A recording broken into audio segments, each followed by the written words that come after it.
Baik, saya sebagai tim oposisi akan mulai pidato saya dalam 3, 2, 1. Manusia pada dasarnya adalah makhluk homo economicus, makhluk yang berusaha mengejar keuntungan dengan jalan mereka bekerja keras untuk memperoleh sesuatu yang mereka inginkan, dengan rangka, dengan tujuan untuk membangun manusia, membangun diri mereka menjadi lebih baik dari hari ke hari. Bahwa memang kita harus mengakui bahwa esensi dari kehidupan manusia adalah melakukan pengorbanan untuk mencapai hal yang maksimal. Dan itu tidak hanya terjadi pada hal individual, terjadi pada hal kolektif juga. Contohnya adalah institusi pendidikan.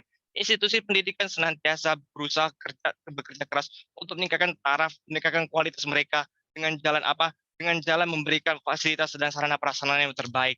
Dengan tujuan apa? Dengan tujuan dapat dimanfaatkan oleh mahasiswa agar dengan harapan mereka dapat meningkatkan potensi mereka, dapat meningkatkan kapabilitas mereka sehingga mereka dapat melakukan potensi itu. Tetapi harus diketahui bahwa untuk mencapai kualitas sarana prasarana tersebut, untuk menempuh dan untuk mendapatkan sarana prasarana yang terbaik tersebut dibutuhkan uang. Kita tidak boleh munafik dan kita tidak boleh menampik fakta tersebut. Itulah fakta.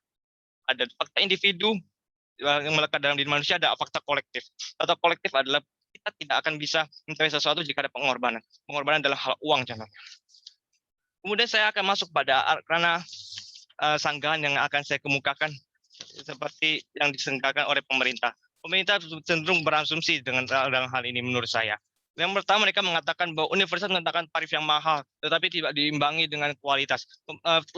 Pihak pemerintah juga harus mengetahui dan juga harus memahami bahwa kualitas dari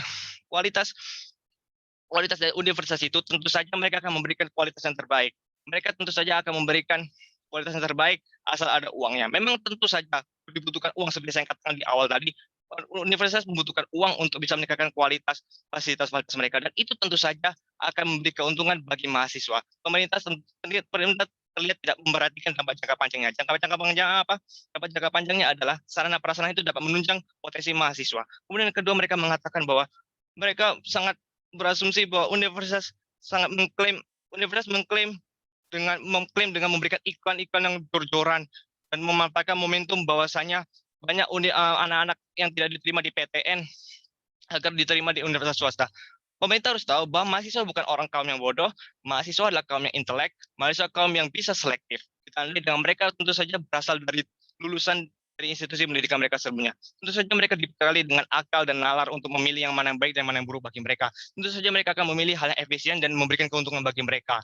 Dan tanpa munafik, mereka tentu saja akan memberikan uang yang lebih, mereka pasti akan bersedia rela untuk memberikan uang yang lebih untuk mendapatkan fasilitas yang baik. Seolah-olah pemerintah mengatakan bahwa universitas seperti buruk adanya.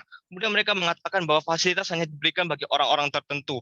Pemerintah harus tahu bahwa ada banyak beasiswa, banyak bantuan dana yang digelontarkan untuk universitas swasta bagi contohnya mahasiswa yang kurang mampu, mahasiswa yang mungkin berasal dari kaum yang tidak mampu secara ekonomi, tetapi mereka memiliki kapabilitas yang baik, mereka memiliki kemampuan kuat untuk belajar, mereka memiliki kerinduan yang kuat untuk belajar dan untuk mengembangkan potensi mereka, sehingga apa? Tentu saja melalui beasiswa ini mereka mampu dapat kesempatan untuk duduk di bangku perkuliahan yang sama dengan anak-anak yang lain dari berbagai kalangan, dari berbagai latar belakang, sehingga apa? Sehingga ini tidak boleh dikesampingkan oleh pemerintah. Pemerintah harus mengetahui bahwa banyak anak-anak yang tidak mampu secara ekonomi, tapi mereka mampu mengimbangi diri mereka dengan orang-orang yang mampu secara ekonomi. Dan dengan mereka duduk di bangku perkuliahan yang sama, mereka dapat makan fasilitas yang sama, mereka dapat mengejar kesempatan yang sama seperti itu. Kemudian mereka mengatakan bahwa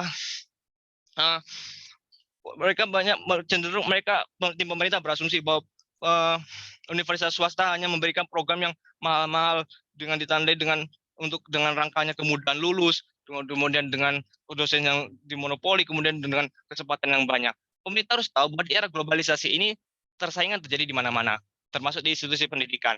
Universitas swasta melakukan ini juga ada tujuannya. Mereka bertujuan untuk memberikan yang saya katakan tadi, kualitas yang baik bagi mahasiswa. Ditandai dengan mereka tidak mau sembarangan untuk membayar dosen, mereka juga akan memberikan kesempatan yang luas bagi mahasiswa untuk bisa mengembangkan diri mereka. Dan lagi-lagi ada info penting.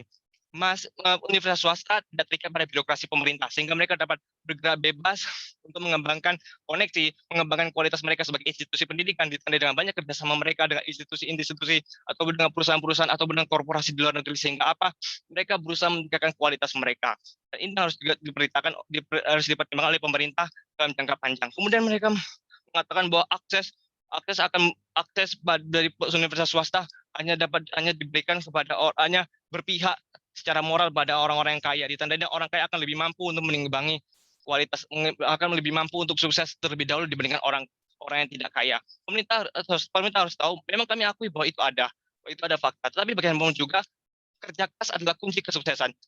Kesuksesan mahasiswa adalah kemampuan mereka sendiri untuk berusaha, kemampuan mereka sendiri untuk memilih, untuk agar mereka rajin. Ini tidak bisa disebut hal yang mutlak, karena kerja keras adalah kunci kesuksesan, seperti filosofi Arab, man jada wajada, jika kamu bersungguh-sungguh maka kamu akan berhasil. Kemudian saya ingin masuk kepada argumen saya, argumen yang yakin akan menguatkan bantahan dari Mosi ini. Yang pertama adalah mengenai apa yang mengenai anggapan bahwa argumen ini benar adanya, beranggapan bahwa fakta ini, menganggapan bahwa Mosi ini tidak benar. Tapi anggapan yang kami berikan adalah anggapan ini benar adanya. Anggapan benar dalam hal apa? Anggapan benar bahwa mahasiswa memanglah konsumen. Mahasiswa adalah pembeli. Mahasiswa bisa dinarasikan sebagai pembeli, dosen sebagai fasilitator, dan universitas adalah penjual. Mereka tentu saja ingin memberikan fasilitas yang luar biasa, pendidikan dan dosen yang luar biasa. Permasalahannya apakah sebanding, apakah berkomersil? Pemerintah harus tahu bahwa komersil.